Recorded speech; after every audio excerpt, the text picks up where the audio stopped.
The most difficult part of developing business today is getting a meeting with someone that counts. And there's a reason why prospects don't want to meet with media salespeople. Let's take a look at the 3 primary reasons why your prospects don't want to spend time with you. Number 1, they think taking a meeting will be a waste of time. If you can't conquer this, don't even think about selling them advertising because you won't get a meeting. You have to prove early on that if they give you 30 to 45 minutes, that it will benefit them. We're going to look at how you can get over that hurdle and add credibility. Number 2, they don't know you. You have no credibility. They assume that you are like most of the media reps they have met with before. Most of those meetings have not gone well, and they were left feeling that their time was wasted. Number 3, they are concerned that you are coming in to sell them something that they do not need and they do not want, that the meeting will be a waste of their time. What can you do to increase your credibility rapidly with a new prospect and increase your chance of getting that all-important first meeting? First of all, use a referral. Nothing more powerful than getting a referral. It removes a lot of the risk from taking a meeting. In a few minutes, we will look at what you can do to build your referral base. Number 2, write a letter. That's right, snail mail. People get tons of email today, but they don't get many personal letters addressed to them. You can use letters to your advantage and get past the gatekeeper and make an impression. Number 3, be clear on your direct value statement. What is a direct value statement? It is simply a concise statement that you deliver to a prospect in person or over the phone that lets them know why taking a meeting with you would be valuable to them. Go on to the tips on direct value statements if you would like some specific help on developing your own. Finally, share an idea. Today, people are desperate for good ideas in their business. If you can offer some insight, something that your client has not thought about before, or that their competition has done well, or something that they could do to solve a problem, you have a great chance of getting a meeting with them. Think like an employee of their company. What might you do to suggest to your prospect? Let's take a look at each of these best practices in a little bit more detail. Here at Sales Coach, we believe you need to develop your own referral system. There are 4 distinct types of referrals that you should be seeking from your clients. The first type, clients who will make a call on your behalf, whether they know your prospect or not.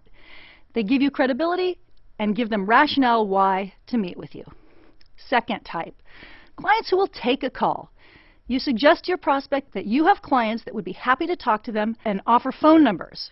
This client would not only take the call, they would say positive things about their experience of doing business with you and your company. The third type of referral are those clients who would be willing to write a letter of referral for you. This reminds me of the types of letter you needed to get into a good college or that you had on hand to get a job. They write about their personal experience, they sign it, they allow you to have several copies and send it to prospects you are trying to meet. Some clients may even ask you to write the letter and sign it. Consider this your list of advocates. The fourth type of referral we think every rep should build for themselves is clients who would be willing to sign a testimonial letter that you have written or send an email you wrote for them talking about what a prospective clients could expect in working with you. Some clients may be referrals in more than one way. Take advantage of this opportunity. Your referral sources are your advocates, and today you need them to set yourself apart. It is incumbent upon you to build a good referral base, and it is the most important thing you will ever do to increase your ratio of getting appointments. The second area we recommend was sending a letter through the U.S. Postal Service. When is the last time you received a piece of personal mail? Consider the impact of that invitation, the thank you card, the offer that was personalized. You cannot help but recognize the effort and give more credit to that than an email. You write the letter and send it directly to the client. Why do we recommend that? There are several reasons. First, no one sends letters anymore. Clients get 100 to 200 emails a day or more. Number 2, it gets you past the gatekeeper. Write personal on the envelope and it is sure to bypass the gatekeeper. It allows you to build credibility. And finally, it's inexpensive to execute. In the scheme of media expenditures, this should not be an issue. It's also easy to duplicate, just as easy as email.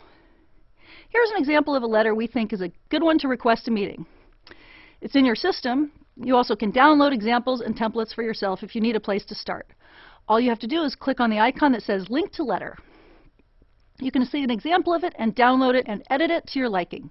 Here are a few points that we recommend when writing letters. Start with a quote. Pick something pertinent to their business issues or opportunities. This will demonstrate you are paying attention. Then, start with an empathy statement. You want to show that you have done some research or have some knowledge of their business. You need to include the benefit of the meeting for them. Be sure they know what's in it for them. We also recommend including an example of a customer that you or your station has worked with and has had success within their category. And then in ending, make a promise that you can keep. One that I like is that you will call them at a specific time. Then be sure to call them at exactly that time. You can say, as promised, I'm calling you at 2 p.m. Wednesday. This will serve your purpose in building credibility before you even meet.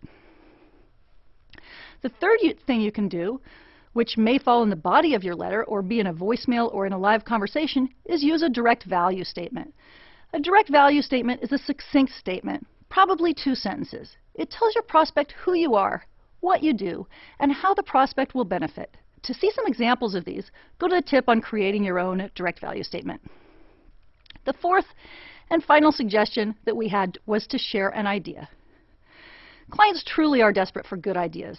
In your letter, direct value statement, voicemails, offer an idea. Give example of ideas you have had or executed successfully for other clients. It should relate directly to their business. This means you will have to do some research before picking up the phone.